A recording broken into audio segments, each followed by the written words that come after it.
দর্শক আপনাদের সবাইকে শুভেচ্ছা, স্বাগত জানাচ্ছি যমুনা টেলিভিশনের নিয়মিত আয়োজন প্রবাসে বাংলাদেশে। বিশ্বের বিভিন্ন প্রান্তে থাকা প্রবাসীদের খবরাখবর নিয়ে আপনাদের সাথে আছি আমি মনিরুল ইসলাম। জাতিসংঘ শান্তিরক্ষা মিশনের অংশ হিসেবে কঙ্গো প্রজাতন্ত্রে বাংলাদেশ সেনাবাহিনীর একটি ও বিমান বাহিনীর দুটি কন্টিনজেন্ট স্থাপন করতে যাচ্ছে। এরই অংশ হিসেবে শুক্রবার দিবাগত রাতে ঢাকা ত্যাগ করেন মিশনে নিয়োজিত সেনা ও বিমান বাহিনীর সদস্যরা। কন্টিনজেন্ট তিনটি অত্যাধুনিক MI-171 শাহ হেলিকপ্টার নিয়ে বাংলাদেশ সেনাবাহিনীর প্রথম আর্মড হেলিকপ্টার ইউনিট হিসেবে দায়িত্ব পালন করবে। সেনাবাহিনীর 6টি কন্টিনজেন্ট বর্তমানে কঙ্গো প্রজাতন্ত্রে মোতায়েন রয়েছে। অন্যদিকে শান্তিরক্ষা মিশনে নিয়োজিত দুইটি কন্টিনজেন্টের মোট 252 জন শান্তিরক্ষী প্রতিস্থাপন করতে যাচ্ছে বিমান বাহিনী। এর মধ্যে 153 সদস্য শুক্রবার মধ্যরাতে ঢাকা ত্যাগ করেন, বাকি সদস্যরা যাবেন 24 মার্চ।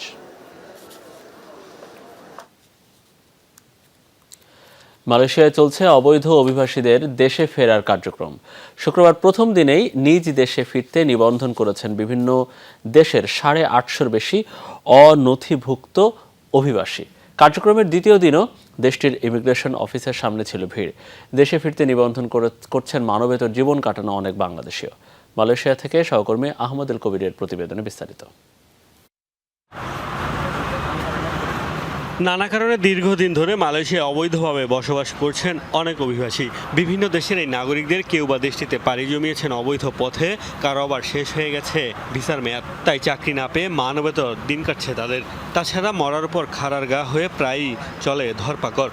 অনুমতি ছাড়া বসবাসের অপরাধে জেলও খাটছেন অনেকে। অবৈধ অভিবাসীদের প্রতি এবার কিছুটা নমনীয় হয়েছে মালয়েশিয়া সরকার। অভিবাসন প্রত্যাশন কর্মসূচির আওতায় আইনি জটিলতা ছাড়াই নির্দিষ্ট পরিমাণ জরিমানা দিয়ে দেশে ফেরার সুযোগ দেওয়া হচ্ছে অবৈধদের। 18 বছরের কম বয়সীদের লাগবে না জরিমানাও। শুক্রবার শুরু হওয়া কার্যক্রমে এরই মধ্যে সাড়া দিয়েছেন অনেকে।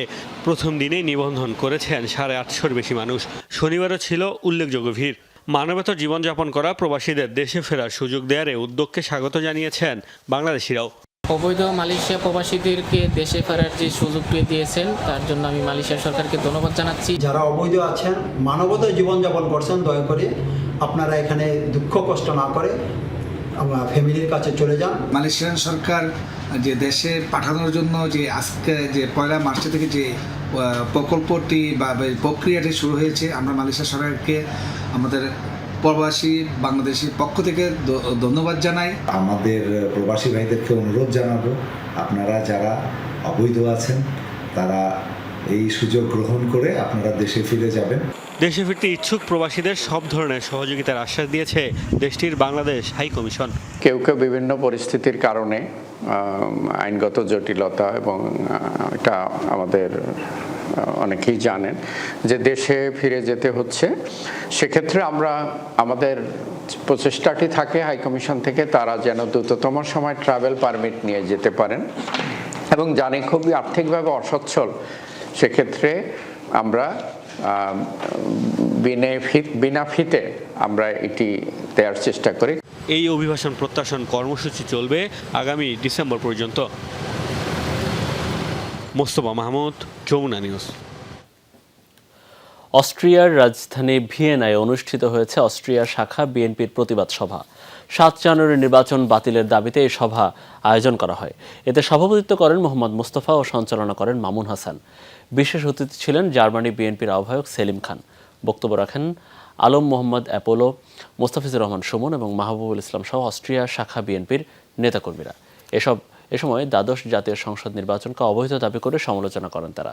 এছাড়াও দেশে বিএনপির নেতাকর্মীদের উপর মামলা ও নির্যাতনের সমালোচনা করেন নেতারা। বিএনপি চেয়ারপারসন বেগম খালেদা জিয়ার নিঃশর্ত মুক্তিও দাবি করা হয় কর্মসূচিতে। বাহরাইনে যাত্রা শুরু করেছে বাংলাদেশি মালিকানাধীন ব্যবসা প্রতিষ্ঠান গ্লোবাল ট্রাস্ট ডকুমেন্ট সার্ভিস। শুক্রবার দেশটির সিত্রা এলাকায় বাংলাদেশ কমিউনিটির নেতারা প্রতিষ্ঠানটির উদ্বোধন করেন। এতে প্রধান অতিথি ছিলেন বাংলাদেশ বিজনেস কমিউনিটির প্রধান উপদেষ্টা ফয়সাল মাহমুদ চৌধুরী। বিশেষ অতিথি ছিলেন বাংলাদেশ সোসাইটির সহসভাপতি মাজারুল হক নয়ন, ফুয়াদ তাহের, বাংলাদেশ বিজনেস কমিউনিটির বাহরাইনের সাধারণ সম্পাদক আলাউদ্দিন আহমেদ, সেলিম চৌধুরী, মোহাম্মদ সেলিম রেজা সহ অনেকে। এ সময় উপস্থিত সবাই নতুন ব্যবসা প্রতিষ্ঠানটির সফলতা কামনা করেন।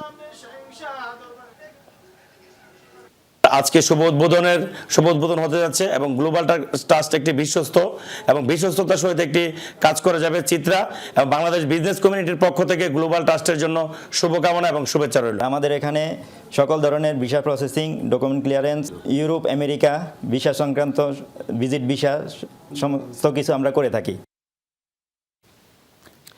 আগামী 31 মার্চ লন্ডনের মে ফেয়ার ভেন্যুতে আয়োজন করা হবে দিনব্যাপী রমজান এবং ঈদ মেলা 2024। দুপুর 12টা থেকে সন্ধ্যা 7টা পর্যন্ত চলবে এই আয়োজনের বিস্তারিত জানাতে শুক্রবার লন্ডন বাংলা প্রেস ক্লাব মিলনায়তনে সংবাদ সম্মেলন অনুষ্ঠিত হয়েছে। আয়োজকরা জানান, মেলায় 5 শতাধিক মানুষের জন্য ফ্রি ইফতারের ব্যবস্থা থাকবে। নেক মার্ট লিমিটেডের উদ্যোগে হবে এই আয়োজন। সংবাদ সম্মেলনে বক্তব্য রাখেন মেলার আয়োজক social media influencer barrister Nishat Khushbu. এ সময় উপস্থিত ছিলেন নেক মার্ট লিমিটেডের পরিচালক মোহাম্মদ মাসুদ চৌধুরী, ব্যবসায়ী চপল দাস ও তানজিয়া তাহসিন। মেলায় থাকবে শাড়ি, গয়না, সুগন্ধি, খাবার, মেহেদি সহ বিভিন্ন ধরনের পণ্য। পর্তুগালের সিটি ব্যাংকের উদ্যোগে আয়োজন করা হবে মিলন মেলা। আগামী সোমবার প্রবাসীদের অংশগ্রহণে হবে এই আয়োজনের বিস্তারিত জানাতে শুক্রবার অনুষ্ঠিত হয়েছে প্রেস কনফারেন্স। লিসবনের লিটন টার্কিশ গ্রিল রেস্তোরাঁয় হয় এই কনফারেন্স। আয়োজকরা জানান, মিলন মেলায় উপস্থিত থাকবেন সিটি ব্যাংকের এমডি ও সিইও মাসরুর আরেফিন। প্রধান অতিথি থাকবেন পর্তুগালে নিযুক্ত বাংলাদেশের রাষ্ট্রদূত রেজিনা আহমেদ। অনুষ্ঠান কর্মসূচির মধ্যে রয়েছে সিটি ব্যাংকের অফশোর ব্যাংকিং প্রোডাক্ট পরিচিতি, মতবিনিময় সভা, নৈশভোজ ও সাংস্কৃতিক অনুষ্ঠান।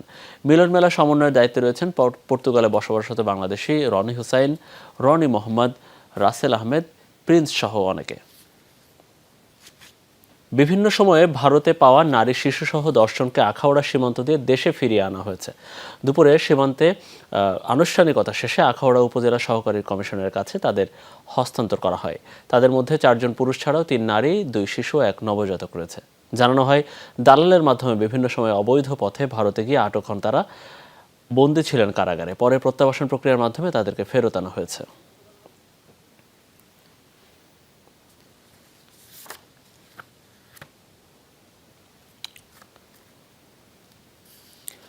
ভারতের মেদিনীপুর থেকে এক পীরের আগমনে রাজবাড়ির দৌলদিয়ায় ঢল নেমেছে ভক্তদের।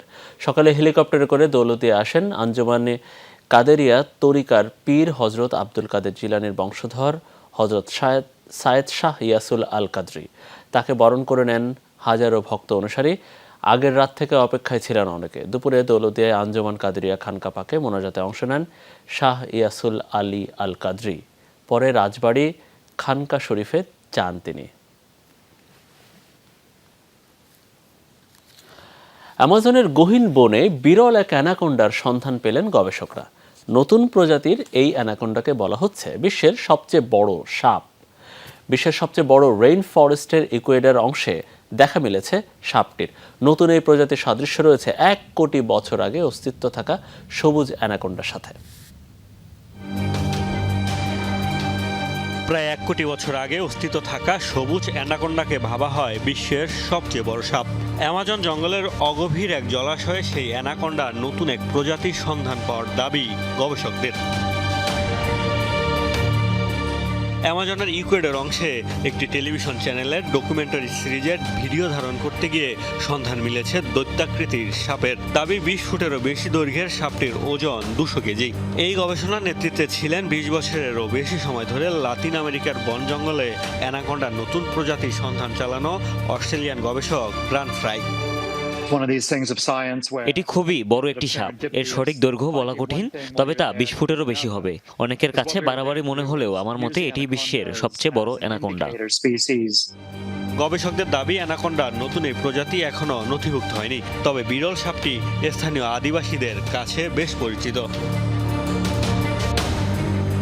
গবেষকদের সংখ্যা সবুজ অ্যানাকোন্ডা সহ সব প্রজাতির অ্যানাকোন্ডাই এখন বিলুপ্ত হওয়ার ঝুঁকিতে রয়েছে। মূলত সুবিশাল আকৃতির জন্যই অ্যানাকোন্ডার টিকে থাকা কঠিন হয়ে পড়েছে। টিকে থাকার জন্য অ্যানাকোন্ডারা বর্তমানে নিশ্চিতভাবেই লড়াই করছে। অ্যামাজন জুড়ে এই সাপ রয়েছে অস্তিত্ব সংকটে। প্রাণীর আকার যত বড়, প্রকৃতিতে তাদের টিকে থাকা তত কঠিন। বড় সাপের জন্য প্রয়োজন গভীর জলাশয়, কিন্তু বৃষ্টিপাত কমে যাওয়ায় জলাশয়ও কমছে। বিশাল আকৃতির হলেও অ্যানাকোন্ডা বিষধর নয়। দক্ষিণ আমেরিকার উষ্ণ অঞ্চলগুলোর পানিতে বা পানির কাছে এ সাপের দেখা মেলে।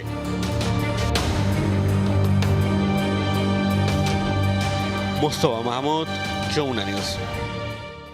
বিশ্বের স্থূল আকার মানুষের সংখ্যা প্রায় 100 কোটি। বিশ্ব স্বাস্থ্য সংস্থা এবং বিভিন্ন গবেষণা কেন্দ্রের প্রতিবেদনে উঠে আসে এই তথ্য। 4 মার্চ বিশ্ব স্থূলতা দিবস সামনে রেখে স্বাস্থ্য ও চিকিৎসা বিজ্ঞান বিষয়ক ম্যাগাজিন দ্য ল্যান্ডসেট ওই তথ্য প্রকাশ করেছে। এতে বলা হয়, স্থূলতার কারণে অনেকেই গুরুতর স্বাস্থ্য সমস্যার ঝুঁকি তৈরি হয়েছে। অনেক নিম্ন ও মধ্যম আয়ের দেশেও আশঙ্কাজনক হারে বাড়ছে মোটা মানুষের সংখ্যা। অথচ কয়েক বছর আগেও এসব দেশের মানুষ অপুষ্টিতে ভুগত। 1990 সালে বিশ্বে প্রায় 23 কোটি মানুষ স্থূলতার সমস্যায় ভুগতেন। 2022 সালে এই সংখ্যা দাঁড়িয়েছে 103 কোটিতে।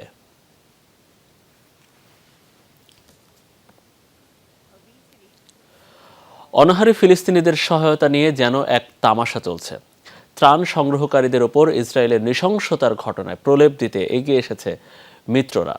গাজার অন্য অনুদান ঘোষণা করেছে ইউরোপীয় ইউনিয়ন। এয়ারড্রপ পদ্ধতিতে ত্রাণ ফেলার ঘোষণা দিয়েছে মার্কিন প্রশাসন। তবে এভাবে নিরাপদে সহায়তা বণ্টন সম্ভব নয় বলে জানিয়েছে স্বেচ্ছাসেবী সংগঠনগুলো। OCHA এর দাবি, পুরোপুরি ভেঙে পড়েছে গাজায় ত্রাণ সরবরাহ ব্যবস্থা।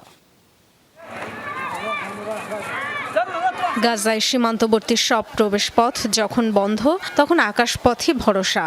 উপত্যকায় এক সপ্তাহে দ্বিতীয়বারের মতো বিমান থেকে ফেলা হচ্ছে ত্রাণ।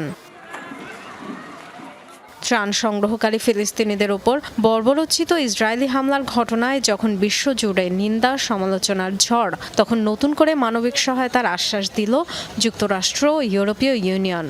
গাজাবাসীর সহায়তায় নতুন করে অনুদানের ঘোষণা দিয়েছে ইউরোপীয় কমিশন। UNRWA এর পাশাপাশি আরও কয়েকটি সংস্থার মাধ্যমেও সরাসরি পাঠানো হবে ত্রাণ। ফিলিস্তিনের সহায়তায় আরও 68 বিলিয়ন ইউরো বরাদ্দ করা হয়েছে। রেড ক্রস বা রেড ক্রিসেন্টের মতো আন্তর্জাতিক সংস্থার মাধ্যমে ত্রাণ সহায়তা কার্যকর করা হবে। UNRWA এর সাথে চুক্তি অনুযায়ী 50 মিলিয়ন ইউরো এখন দেওয়া হবে। কার্যকর ব্যবস্থা নিশ্চিতের পর দেওয়া হবে বাকি 32 মিলিয়ন ইউরো। জর্ডান সহ কয়েকটি দেশের পর এয়ারড্রপ পদ্ধতিতে ত্রাণ সরবরাহের উপায় বেছে নেওয়ার ঘোষণা দিয়েছে যুক্তরাষ্ট্রও। তবে আকাশপথে সহায়তা নিয়ে সমালোচনা করছে বিভিন্ন আন্তর্জাতিক সংস্থা। এক্স বার্তায় অক্সফাম কর্মকর্তা স্কট পল বলেন, যুক্তরাষ্ট্রের কর্মকর্তাদের অপরাধবোধ কমাতেই এমন পদক্ষেপ, যাদের নীতি ভূমিকা রাখছে গাজায় ইসরায়েলের আগ্রাসন আর দুর্ভিক্ষে। বিশ্লেষকরা বলছেন, আকাশপথে ফেলা ত্রাণ নয়, গাজার বিপর্যয় ঠেকাতে দরকার সীমান্ত খুলে দেয়া।